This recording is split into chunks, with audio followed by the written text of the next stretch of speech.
हाँ दोस्तों नमस्कार। एक बार फिर से आप सभी लोगों का पढ़ने और पढ़ाने वाली महफिल में दिल खोल करके हार्दिक स्वागत और अभिनंदन है। तो दोस्तों आज की क्लास में हम एक शानदार टॉपिक देखने वाले हैं जो आपके एग्ज़ाम में लगभग 2 नंबर तो देकर ही जाएगा। ठीक ना, ये जो टॉपिक देख रहे हैं ना, हल्के मत लीजिए इसको। ये 2 नंबर लगभग देकर ही जाएगा। अगर ये नहीं देकर जा पाया तो इस पे जो हमने फार्मूला निकालेंगे ना, वो फार्मूला पे जो न्यूमेरिकल बनेगा वो न्यूमेरिकल तो ज़रूर देकर जाएगा। तो आज की क्लास को शानदार जानदार बनाइए और अपने लिए बोर्ड नंबर में 2 नंबर लगभग फिक्स कर लीजिए। ठीक, तो आज की शानदार टॉपिक का नाम क्या है भाई? कोई कुंडली में संचित स्थिति ऊर्जा। कि कोई कुंडली है, उस कुंडली में संचित ऊर्जा का हम लोग फार्मूला कैसे निकालेंगे। तो फार्मूला निकालने से पहले हम लोग ये तो देख लें कि कुंडली में संचित स्थिति ऊर्जा होता क्या है। ठीक ना, तो पहले हम लोग क्या समझते हैं कि कौनो कुंडली है, उस कुंडली की संचित स्थिति ऊर्जा क्या होती है। ठीक ना, चलो भाई समझते हैं। तो समझने के लिए देखो हम लोग क्या करते हैं, ये देखो ये कोई कुंडली बना दें। लो हमने क्या बना दिया, ये कुंडली है और इस कुंडली को हमने कैसे जोड़ दिया, किसी सेल से जोड़ दिया। और सेल को जोड़ने के बाद कुंजी लगाना ज़रूरी है। कुंजी को ऑन करेंगे तब तो सेल धारा देगी, है ना भैया, सही। अब जैसे कुंजी को ऑन करते हैं ये सेल धारा देना शुरू कर देती है। जब सेल धारा देती है तो मान चलो कि सेल धारा 5 एम्पीयर की दे रही है, तुरंत 5 एम्पीयर नहीं होता है ना, तो हमने पहले बता दिया है। वह क्या होता है, पहले 0, फिर 1, फिर 2, फिर 3, फिर 4, फिर 5। मतलब धारा के मान में परिवर्तन होता है। क्या होता है? धारा के मान में परिवर्तन होता है। तो जब किसी कुंडली में प्रवाहित धारा के मान में परिवर्तन होता है तो स्वयं उसी कुंडली में एक प्रेरित विद्युत वाहक बल उत्पन्न हो जाता है। और प्रेरित विद्युत वाहक बल के उत्पन्न होने से एक धारा बहती है जिसे प्रेरित धारा कहते हैं। ये सब बातें पुरानी हैं और ये सब बातें आपको सुनते सुनते मुझे लगता है कितना याद हो गया होगा। अब आपको लग रहा होगा सर ये काहे सुना रहे हैं, एकदम याद हो चुका है। लेकिन मेरा मानना है जो चीज़ याद हो गया उसको और एकदम याद कर डालो ताकि डिलेट ना हो। तब डिलेट हो जब एग्ज़ाम हो जाए तो कोनो बात नहीं, ठीक ना। लेकिन इस तरीके से याद कर डालो कि एग्ज़ाम होने के बाद भी अगर हमें ज़रूरत पड़े कंपटीशन लेवल की तैयारी करने के लिए और किसी भी चीज़ के लिए, वहाँ पे हमें हेल्प आए। इसीलिए तो हम लोग यहाँ पे बहुत अच्छे से पढ़ रहे हैं, केवल बोर्ड थोड़ी टॉप करने के लिए ना। बोर्ड तो अपने आप टॉप होगा। ठीक, तो मैं क्या बता रहा था कि जब इस कुंडली में जो धारा प्रवाहित हो रही है उसके मान में परिवर्तन होगा। जब परिवर्तन होगा तो यहाँ पे एक प्रेरित विद्युत वाहक बल उत्पन्न होता है। ये जो प्रेरित विद्युत वाहक बल उत्पन्न होता है ना, उसका काम यही है कि जिससे उत्पन्न होता है उसी का विरोध करना। और ये बतिया किसने कहा था? लेंज ने कहा था। कि लेंज ने कहा कि जो किसी भी कुंडली में प्रेरित विद्युत वाहक बल उत्पन्न होता है वह सदैव उस कारण का विरोध करता है जिससे वह स्वयं उत्पन्न होता है। तो अब अगर इसमें जो धारा प्रवाहित होगी उसका जो प्रेरित विद्युत वाहक बल उत्पन्न होगा वह क्या करेगा? विरोध करेगा। लेकिन हमारा काम क्या है? ज़बरदस्ती धारा देना। तो भाई जब कोई विरोध कर रहा है तो हमें ज़बरदस्ती मतलब काम करने के लिए बाहर से कुछ ऊर्जा देना पड़ेगा, मतलब हमें ज़बरदस्ती कार्य करना पड़ेगा। जब कार्य करेंगे तो कुछ ऊर्जा संचित होगी, कार्य करने से कुछ ऊर्जा संचित होगी और वही ऊर्जा कुंडली की संचित स्थिति ऊर्जा कहलाती है। यही चीज़ हमने यहाँ पे लिखा हुआ है। देखो क्या लिखा है कि किसी कुंडली में प्रवाहित धारा के मान में परिवर्तन करने से, ठीक ना, परिवर्तन करने पर या परिवर्तन करने से उस कुंडली में उत्पन्न प्रेरित विद्युत वाहक बल के विरुद्ध, इस कुंडली में जब धारा बहेगी तो इस कुंडली में जो प्रेरित विद्युत वाहक बल उत्पन्न होगा वह क्या करेगा? जो धारा बह रही है उसका विरोध करेगा। तो प्रेरित विद्युत वाहक के बल के विरुद्ध कुछ कार्य करना पड़ता है और यही कार्य क्या कहलाता है? कुंडली की संचित स्थितिज ऊर्जा कहलाता है। तो ये तो डिफिनेशन तो क्लियर हो गई होगी कि कुंडली की संचित स्थितिज ऊर्जा क्या है या संचित ऊर्जा क्या है। ये तो क्लियर हो गया, याद भी हो गया। अब हमारा काम क्या है कि हमें फार्मूला डिराइव करना। ठीक है, क्या करना? फार्मूला डिराइव करना। अब देखो भाई फार्मूला हम लोग कैसे डिराइव करते हैं। तो फार्मूला डिराइव करने के लिए हम मान लेते हैं किसी कुंडली है, ये कुंडली है, इस कुंडली में एक बार पर छोटा सा आवेश दिया जा रहा है और छोटा सा आवेश देने में इसमें प्रेरित विद्युत वाहक बल के विरुद्ध ठीक है ना, कितना कार्य करना पड़ता है वह पहले हम लोग निकालते हैं। ठीक है, तो क्या लिखें कि किसी कुंडली में, पहले 2-3 लाइन, एक लाइन लिख दे भाई, किसी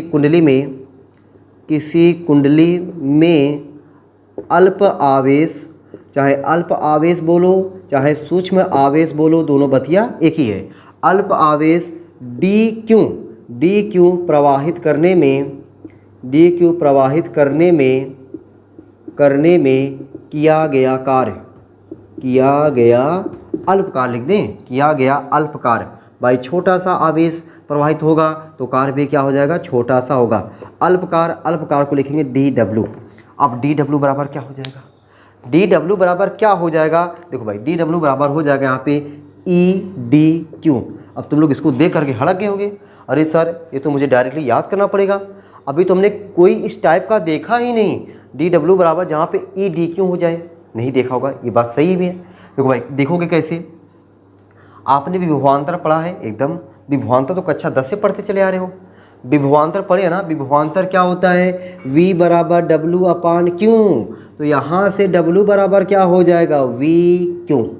अब यहाँ पे W का काम कर रहा है डी डब्ल्यू, Q का काम कर रहा है डी क्यू और V का काम कर रहा है E। हमने बताया था भाई चालक के सिरों पर जो प्रेरित विद्युत वाहक बल होता है उसे E भी लिखते हैं और उसे विभवांतर भी कहते हैं, कैपिटल V भी लिखते हैं। तो आप कैपिटल V की जगह पे E लिख सकते हैं और ज़रूरत पड़ने पर E के स्थान पर कैपिटल V भी लिख सकते हैं। मेरी बत्तियाँ इतनी समझ में आ गई, भेजे में गई कि V के स्थान पर कैपिटल V, E के स्थान पर कैपिटल V और कैपिटल V के स्थान पर स्मॉल E लिख सकते हैं। ठीक ना, वही चीज़ें यहाँ पे हुआ है। बाकी ये W बराबर V क्यों, ये तो जुबान पे है, W बराबर V क्यों, V बराबर W अपान क्यों से एकदम जुबान पर है, वहाँ से हुआ है ये। तो ये क्या हुआ कि छोटा सा आवेश प्रवाहित करने में किया गया छोटा सा कार्य। अब हम लोग E का मानवा रख सकते हैं। E का मानवा देखो कैसे, डी डब्ल्यू बराबर E की जगह पे L D I upon D T, L D I upon D T, आगे क्या हो जाएगा डी क्यू। अब भाई ये चीज़ उसी को समझ में आ पाएगा जिन्होंने स्वप्रेरण किसे कहते हैं, स्वप्रेरण गुणांक की परिभाषा, मात्रक और सूत्र जो हमने पढ़ाया हुआ है उस वीडियो में, अगर उस चीज़ को आप देखे हो तो ये आपको ऑटोमेटिक समझ में आ जाएगा कि हाँ सर ये फार्मूला बताया गया था कि स्वप्रेरण गुणांक वाला प्रेरित विद्युत वाहक बल के पदों में कैसे सूत्र बनता है। एक सूत्र तो हमने ये बताया था कि यल बराबर होता है एन फाई अपान आई, जो पिछली वाली क्लास में आपने देखा कि किसी कुंडली का स्वप्रेरकत्व धारावाही प्रणालिका का स्वप्रेरकत्व वाले में। लेकिन जो ये वाला फार्मूला है ये उससे पहले वाले में जो अभी हमने बताया वहाँ पे हमने पढ़ाया हुआ है, अगर नहीं देखे हो तो जाके पहले देख लेना, ठीक ना। तो क्या हो गया, डी डब्ल्यू बराबर L D I upon D T into D Q. अब देखो जरा हम लोग डी क्यू को कैसे लिख सकते हैं, डी डब्ल्यू बराबर L D I upon D T, और जो ये डी क्यू है उसकी जगह पे आई डी टी लिख सकते हैं। अब आई डी टी कैसे लिख सकते हैं, अरे भैया हमको पता है आई बराबर क्या होता है Q upon T, this implies that Q बराबर आई इंटू टी। तो आई का काम आई ये कर रहा है लेकिन क्यू का काम डी क्यू और टी का काम डी टी कर रहा है। अब देखो यहाँ से डी टी तो शहीद हो गए, क्या हो गए, शहीद हो गए। अब जब डी टी कट गया तो क्या मिला हमको, डी डब्ल्यू बराबर क्या मिल जाएगा, L I D I. D W बराबर क्या मिल गया, एल आई डी आई। और ये आया क्या, ये जो आया है कि कुंडली में अल्प आवेश डी क्यू या फिर बोले अल्प धारा प्रवाहित करने में या अल्प आवेश प्रवाहित करने में किया गया कार्य। हमको थोड़ा सा धारा थोड़ी प्रवाहित करना है, हमको ज़्यादा प्रवाहित करना है, ढेर सारा धारा प्रवाहित करना है। तो उस ढेर सारे धारा प्रवाहित करने में उस कुंडली में कितनी ऊर्जा संचित होगी, कुंडली में कितनी ऊर्जा संचित होगी, ये तो हमको निकालना है, ठीक है। यानी अब हम जो धारा भी हमने जो आवेश हमने छोटा सा प्रवाहित किया, छोटा सा आवेश प्रवाहित होगा, छोटी सी धारा। लेकिन अब हम क्या कर रहे हैं, धारा को जीरो से आई जीरो मतलब मैक्सिमम धारा तक प्रवाहित कर रहे हैं, तब कितना कार्य होगा, ठीक है ना। तो क्या लिखते हैं कि कुंडली में, ये देखो भाई इसको मैं मिटा दूँ ना, चलो ये उसका काम हो गया। तो क्या लेते भाई, कुंडली में, ठीक ना, कुंडली में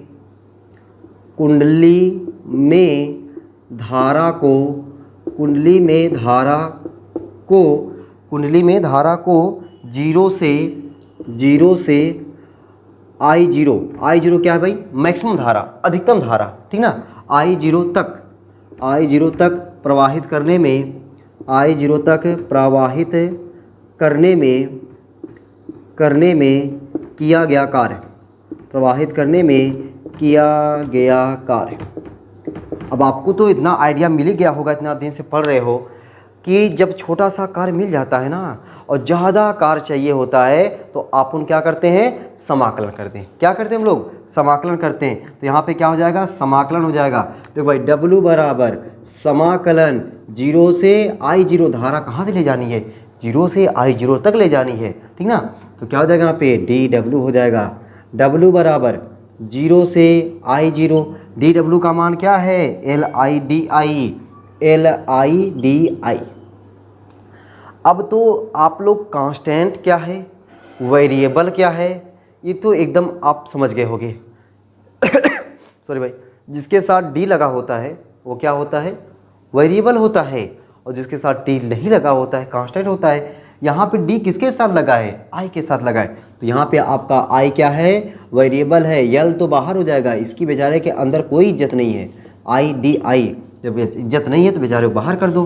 तो W बराबर क्या हो गया, L बाहर हो गया, जीरो से आई जीरो, IDI। अब I का समाकलन क्या हो जाएगा, I का समाकलन हो जाएगा I²/2। W बराबर L, देखो मैं फार्मूला लिख ही दे रहा हूँ, देखो कैसे है, ऐसे I की कहते हैं 1+1/1+1, ये फार्मूला लगा दिया हमने। यस की पावर n, देखो मैं फार्मूला कहाँ लिख दूँ तुम लोग के लिए, यहाँ पे समाकलन यस की पावर n dx बराबर होता है यस की पावर n+1/n+1। ये फार्मूला लग गया, समाकलन का फार्मूला होता है 1+1/1+1।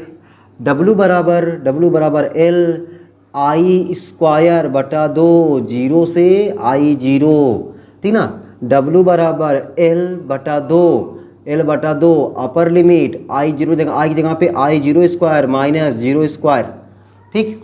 अभी हमें एक आध दो लाइन की और ज़रूरत है, तो मैं क्या कर रहा हूँ, सोच रहा हूँ कि यहाँ पे लिख दूँ ना, या तो फिर इस परिभाषा तो आप लोग नोट कर लियोगे यार, ठीक ना, परिभाषा आप लोग दबा के नोट कर लियोगे। मैं वहाँ में साइड हो गया हूँ, अगर नहीं नोट कर पाए हो तो नोट कर लो, ठीक है। चलो अब मैं यहाँ पे लिखना चाहता हूँ। अब देखो हम लोग यहाँ पे क्या कर दें, लिख दें। जब यहाँ पे लिखेंगे तो हमारा क्या हो जाएगा, वह जो चीज़ है हमारा क्या हो जाएगा कि W बराबर 1/2 LI0²।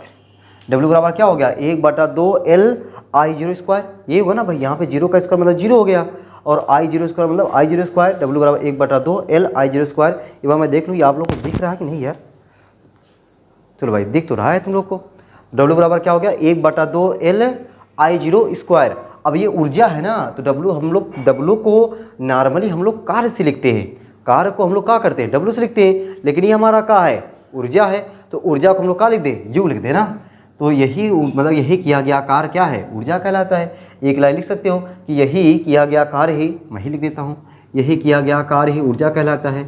यही किया गया कार्य ही, यही किया गया कार्य ही क्या कहलाता है, स्थितिज ऊर्जा कहलाता है।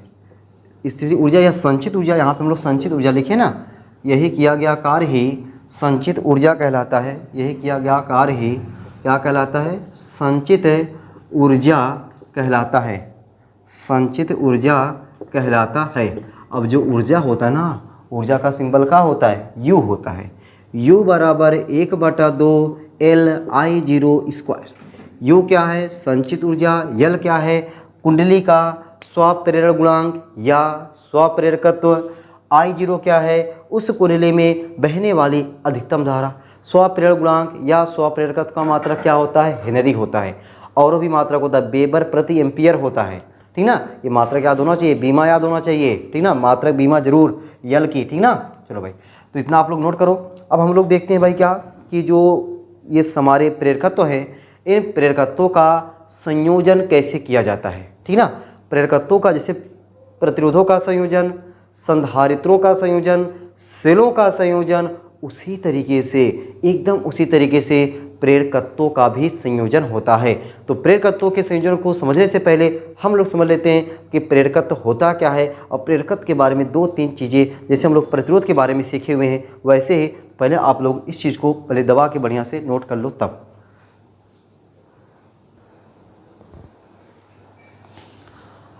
हाँ दोस्तों, अब हम लोग देखने जा रहे हैं प्रेरकत्व होता क्या है ना। जो प्रेरकत्व होता है, प्रेरकत्व एक ऐसा साधन या युक्ति या डिवाइस होती है जो सदैव जो कुंडली में धारा प्रेरित हम लोग करते हैं, जो हम लोग कुंडली में धारा प्रवाहित करते हैं, जो धारा के मान में परिवर्तन होता है कह सकते हैं, उसका क्या करता है, विरोध करता है। तो आप लोग समझ सकते हैं कि प्रेरकत्व क्या है। प्रेरकत्व एक ऐसा साधन या युक्ति है जो किसी कुंडली में धारा परिवर्तन का विरोध करती है। ठीक है, तो अब हालांकि हम लोग स्वप्रेरकत्व तो अन्योन प्रेरकत्व के बारे में पढ़ने जा रहे हैं, तो ये पहले ही बताना चाहिए था, लेकिन कोई बात नहीं, अभी समझ लो, ठीक ना, देर अभी नहीं हुई ना। अब अगर हम बात करें प्रेरकत्व का प्रतीक क्या होता है, प्रेरकत्व का प्रतीक, प्रेरकत्व का प्रतीक, जो प्रेरकत्व जैसे मतलब कोई कुंडली है, उस कुंडली का प्रेरकत्व हम लोग कहते हैं ना, किसी कुंडली का प्रेरकत्व यल है। तो अब देखो ये हमारा कोई कुंडली हो गया, ये क्या है, कोई कुंडली है, और इस कुंडली का प्रेरकत्व यल हो गया। ठीक, तो यल क्या हो गया, इसका प्रतीक हो गया, और एक कोई कुंडली है, इस कुंडली का प्रेरकत्व यल हो गया। ठीक, और देखो क्या समझ सकते हैं प्रेरकत्व के बारे में। कोई सीधा तार है, कोई सीधा तार है, उस सीधे तार में प्रतिरोध हो सकता है, लेकिन क्या, लेकिन प्रेरकत्व उसका नहीं हो सकता है। क्या बताया मैंने भाई, कोई सीधा तार है, उस सीधे तार का प्रेरकत्व नहीं हो सकता, जबकि प्रतिरोध हो सकता है। क्यों? क्योंकि जो सीधा तार होता है, सीधे तार से बद्ध चुंबकीय फ्लक्स के मान में कोई परिवर्तन ही नहीं होगा ना। सीधा तार यहाँ तक कि चुंबकीय फ्लक्स के मान में परिवर्तन तब भी नहीं होता है अगर हम लोग किसी कुंडली को चुंबकीय क्षेत्र के समांतर रख देते हैं। तो सीधा तार है, सीधे तार से कोई मतलब संभावना ही नहीं हो सकती कि परसेंट की उसमें क्या हो, चुंबकीय फ्लक्स के मान में परिवर्तन हो। जब तक चुंबकीय फ्लक्स के मान में परिवर्तन होगा नहीं, तब तक वो धारा परिवर्तन का विरोध ही नहीं करेगा, मतलब उसमें प्रेरित विद्युत वाहक बल उत्पन्न होगा ही नहीं। तो कह सकते हैं कि अगर जो सीधा तार होता है, ठीक ना, क्या बात लेते भाई हम लोग, सीधे तार का प्रतिरोध होता है, सीधे तार का प्रतिरोध तो होता है, प्रतिरोध तो होता है, परंतु प्रेरकत्व नहीं होता, परंतु प्रेरकत्व नहीं होता। अब क्यों नहीं होता? क्योंकि सीधे तार से, क्योंकि सीधे तार से बद्ध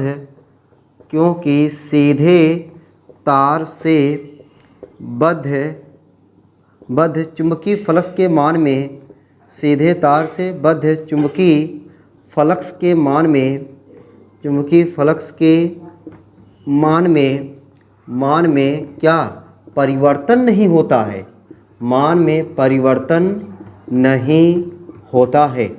तो अगर कोई सीधा तार है, उस सीधे तार का प्रतिरोध तो होगा, लेकिन चुंबकीय फ्लक्स के मान में परिवर्तन न होने के कारण उसका प्रेरकत्व क्या होता है, शून्य होता है।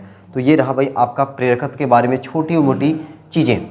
अब देखो भाई जरा, जैसे मान लो ये कोई तार है, ये क्या है, कोई तार है, इस तार का जो विभवांतर होगा, इस तार का अगर हम विभवांतर की बात करें, ठीक ना, या फिर हम लोग प्रतिरोध ले लेते हैं, कोई तार का प्रतिरोध होता है ना, कोई तार का अपना प्रतिरोध होता है, ये तार का अपना क्या हो गया, कोई तार है उसका प्रतिरोध हो गया, तो इसका जो विभवांतर होता है ओम के नियम से V बराबर IR।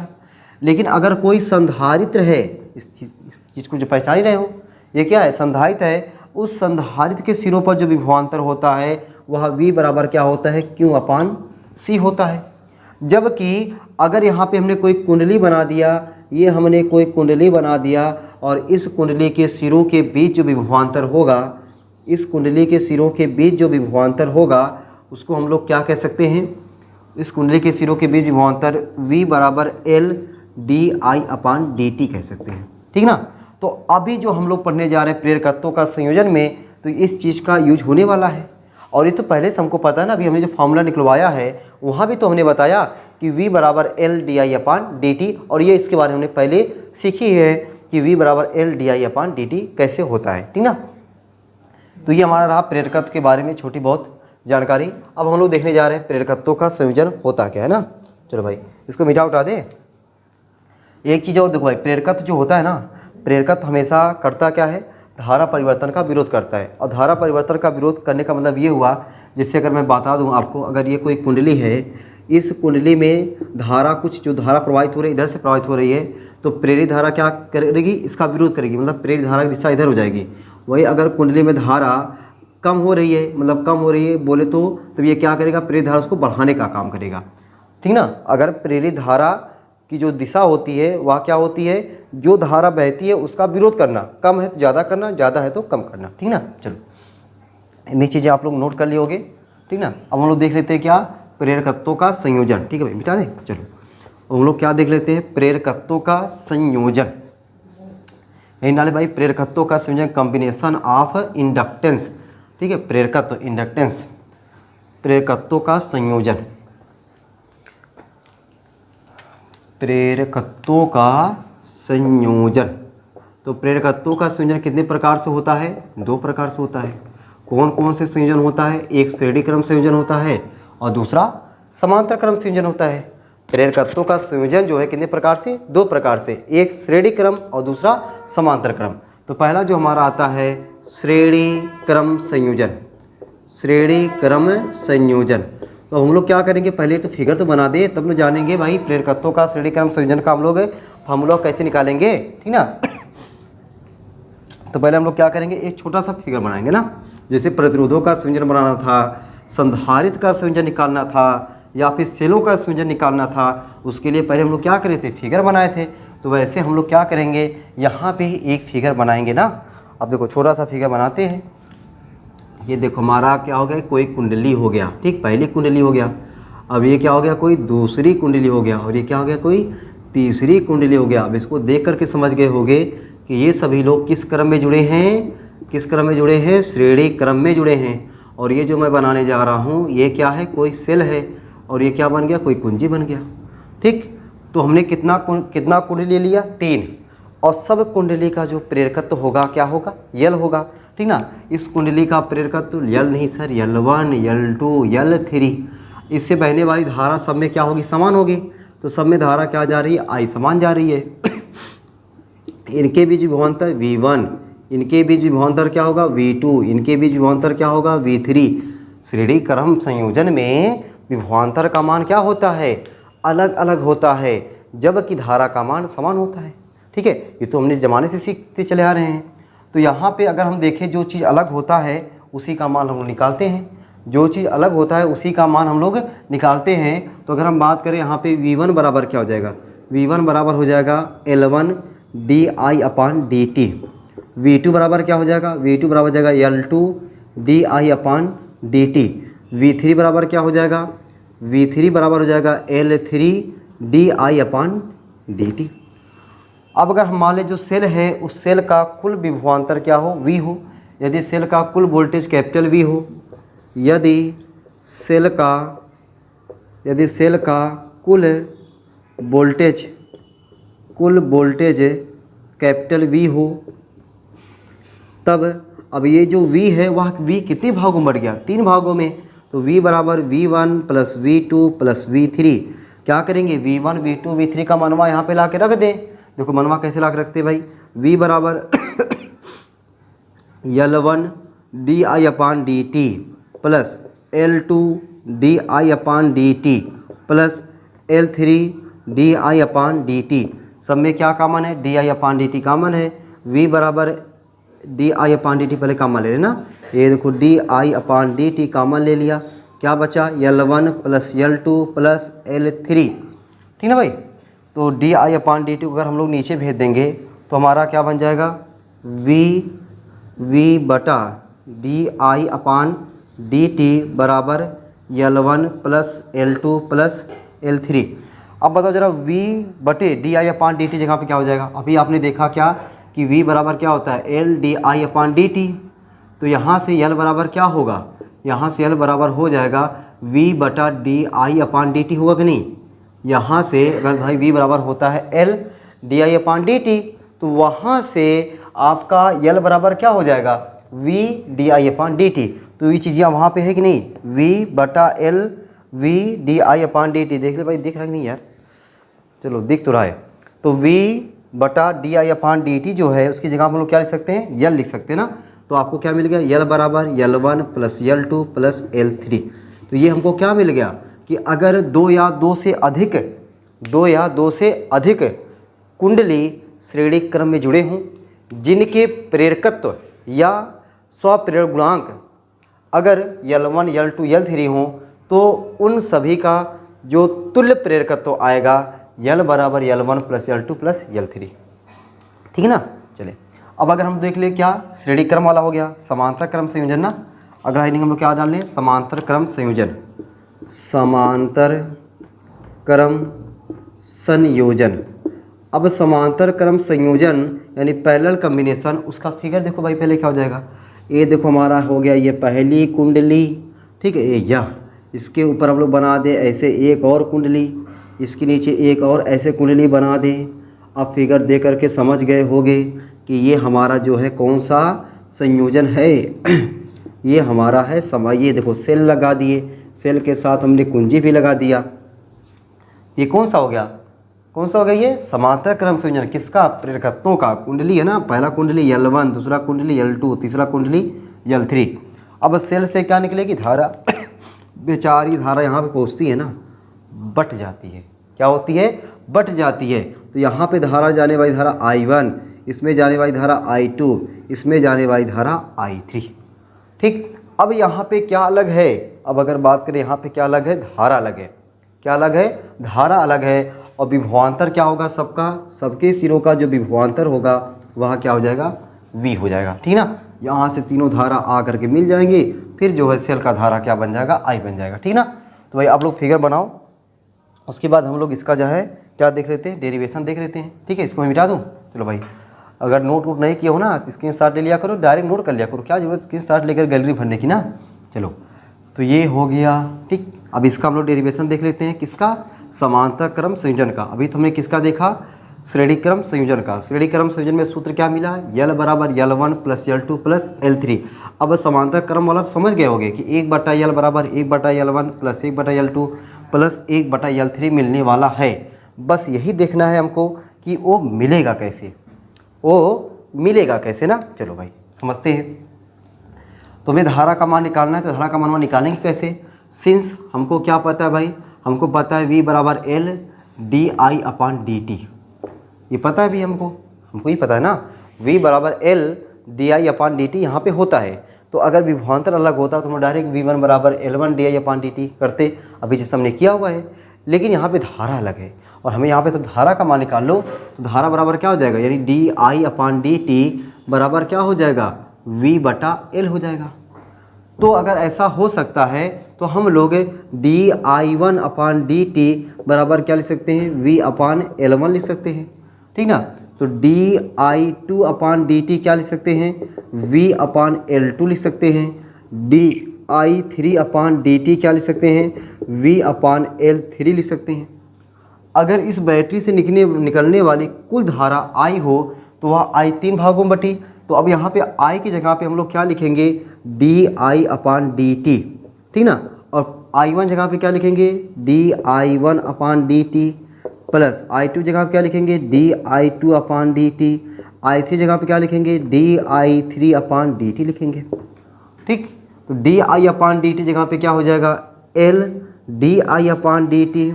ठीक है, बराबर DI1/dt जगह पे V/L1 plus V/L2 plus V/L3। तीनों में सब में क्या कॉमन है, V कॉमन है। तो L DI/dt, DI/dt जगह पे V/L होता है ना यार, मैं क्या लिख रहा हूँ यार, V/L। देखो DI/dt जगह पे क्या हो गया, V/L हो गया है, V/L। तो यहाँ पे क्या हो जाएगा हमारा V/L, V/L। सब में क्या कॉमन है, V कॉमन है। क्या बचा, 1/L1 plus 1/L2 plus 1/L3। V गए। चलो भाई, जब V गए तो क्या बचा, 1/L बराबर 1/L plus 1/L2 plus 1/L3। तो ये हमको क्या मिल गया कि प्रेरकत्वों अगर समांतर क्रम में जुड़े हों तब उनका तुल्य प्रेरकत्व 1/L बराबर 1/L1 plus 1/L2 plus 1/L3। ठीक ना। अच्छा, ये तो अगर हमने 3 लिया है तब आया है। अगर खाली द्वितीय प्रेरकत्व जुड़े होते, ठीक है, तो अगर 2 प्रेरकत्व जुड़े होते, यदि दो प्रेरकत्व समांतर क्रम में जुड़े हों, समांतर क्रम में जुड़े हों, केवल 2 प्रेरकत्व अगर समांतर क्रम में जुड़े हों तब उनका प्रेरकत्व देखो L बराबर L1 L2 बटा L1 प्लस L2, जैसे प्रतिरोध वाला किए यार एकदम वैसे, ठीक ना। तो ये दो, अगर आपका दो दिया रहेगा, ठीक ना, केवल दो प्रेरकत्व जुड़े हों, उनका तुल्य प्रतिरोध निकालना है, तो ये इससे थोड़ा आसान हो जाता है। बाकी इस पर क्या होता है 3-4 लाइन खर्चा करना पड़ता है, इस पर क्या होता है केवल एक ही लाइन और एक ही बार में आप डायरेक्ट कर सकते हो, यहाँ तक कि बिना कैलकुलेशन किए भी कर सकते हो, लेकिन इसमें आपको कैलकुलेशन करना पड़ता, ठीक है ना, एलसीएम लेना पड़ता, एलसीएम लेने के बाद तब जाकर सॉल्व कर सकते हो। लेकिन इसमें क्या डायरेक्टली, ठीक है, वहाँ पे सेकंड बचा सकते हो, मिनट बचा सकते हो, ठीक। तो आज की क्लास में हमने क्या देखा कि कोई कुंडली है, उस कुंडली की संचित ऊर्जा क्या होती है और उस ऊर्जा का सूत्र क्या होता है। साथ ही साथ हमने देखा प्रेरकत्व होता क्या है, कोई सीधा तार है उसका प्रेरकत्व कितना होता है, ठीक है, और उसका प्रतिरोध कितना होता है। साथ ही साथ हमने देखा प्रतिरोधों का प्रेरकत्वों का संयोजन, और प्रेरकत्वों का संयोजन में क्या क्या देखा, श्रेणी क्रम संयोजन और समांतर क्रम संयोजन। इसका जो फार्मूला आया L बराबर L1 plus L2 plus L3, और समांतर वाले में 1/L बराबर 1/L1 plus 1/L2 plus 1/L3। उम्मीद है कि आप सभी लोगों को आज की क्लास में जितनी भी चीज़ें समझाई गई, बताई गई, पढ़ाई गई, वो आपको बहुत ही बढ़िया तरीके से समझ में आ गई होगी, और आप साथ साथ बढ़िया सा नोट्स बनाते चल रहे होगे और अपनी पढ़ाई को शानदार ज़बरदस्त तरीके से करते चल रहे होगे, ठीक है। तो यही उम्मीद है कि आप लोग ऐसे ही करते रहें, और फिर मिलते हैं हम लोग अगली क्लास में, ऐसे ही टॉपिक अच्छी टॉपिक देखते रहेंगे। अगली क्लास में हम लोग पता है क्या देखेंगे, अननोन पीरियड क्या होता है, ठीक ना।